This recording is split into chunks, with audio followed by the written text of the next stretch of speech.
ನಾಯಕನಹಟ್ಟಿ ಹೋಬಳಿಯ ತಿಮ್ಮಪ್ಪಯ್ಯನಹಳ್ಳಿ ಗ್ರಾಮದಲ್ಲಿ ಮಾರ್ಗಶಿರ ಮಾಸದಲ್ಲಿ ಶ್ರೀ ಗುರು ಕರಿಬಸವೇಶ್ವರ ಕಾರ್ತಿಕೋತ್ಸವ ಶುಕ್ರವಾರ ಸಾವಿರಾರು ಭಕ್ತಾದಿಗಳ ಸಮ್ಮುಖದಲ್ಲಿ ಅತ್ಯಂತ ವಿಜೃಂಭಣೆಯಿಂದ ನಡೆಯಿತು. ನಂಬಿದವರಿಗೆ ಹಿಂಬು ಕೊಡುವ ಶ್ರೀ ಗುರು ಕರಿಬಸವೇಶ್ವರ ಮಹಿಮೆ ಅಪಾರ. ರಥೋತ್ಸವ ನಡೆಯುವ ಸಂದರ್ಭದಲ್ಲಿ ನಂದಿ ಕೋಲು ಕುಣಿತ, ವೀರಗಾಸೆ, ಕೋಲಾಟ ಗಮನವನ್ನು ಸೆಳೆದವು. ಹಂಪಣ್ಣಜ್ಜನವರ ಮಗ HP ಮಲ್ಲಿಕಾರ್ಜುನ್ ಅವರ ಪುತ್ರ ಅಭಿಷೇಕ್ 55,000 ರೂಪಾಯಿಗಳಿಗೆ ಮುಕ್ತಿ ಬಾವುಟವನ್ನು ಕೂಗಿಕೊಂಡರು. ಕರಿಬಸವೇಶ್ವರ ಜೈ ಎಂದು ಘೋಷಣೆಗಳನ್ನು ಕೂಗುತ್ತಾ ರಥೋತ್ಸವ ಮೆರವಣಿಗೆ ಸಾಗಿತು. ಬಸವಣ್ಣ ಗಟ್ಟೆಯವರಿಗೆ ಹೋಗಿ ದೇವಸ್ಥಾನದ ಮುಂಭಾಗಕ್ಕೆ ವಾಪಸ್ ಆಯಿತು.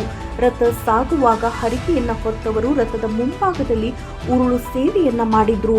ಈ ಸಂದರ್ಭದಲ್ಲಿ ಮಾಜಿ ಜಿಲ್ಲಾ ಪಂಚಾಯಿತಿ ಅಧ್ಯಕ್ಷರು, ಕೆಪಿಸಿಸಿ ಸದಸ್ಯರಾದ ಬಾಲರಾಜ್, ತಿಮ್ಮಪ್ಪಯ್ಯನಹಳ್ಳಿ ಮಾಜಿ ಗ್ರಾಮ ಪಂಚಾಯಿತಿ ಅಧ್ಯಕ್ಷರಾದ ತಿಪ್ಪೇಸ್ವಾಮಿ, ದೇವಸ್ಥಾನದ ಕಮಿಟಿ ಅಧ್ಯಕ್ಷರಾದ ರವೀಂದ್ರ, ದೇವಸ್ಥಾನದ ಸದಸ್ಯರು, ಗ್ರಾಮ ಪಂಚಾಯಿತಿ ಸದಸ್ಯರುಗಳು, ಮಾಜಿ ಸದಸ್ಯರುಗಳು, ನಿವೃತ್ತ ಶಿಕ್ಷಕರು, ತಳಕು PSI ಲೋಕೇಶ್ ಹಾಗೂ ಸರ್ವ ಭಕ್ತಾದಿಗಳು, ಊರಿನ ಮುಖಂಡರು, ಹಟ್ಟಿ ಗ್ರಾಮಸ್ಥರು ಇದ್ದರು.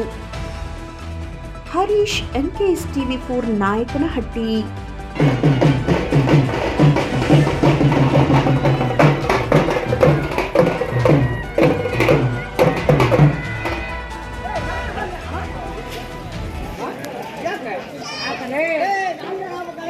Hey!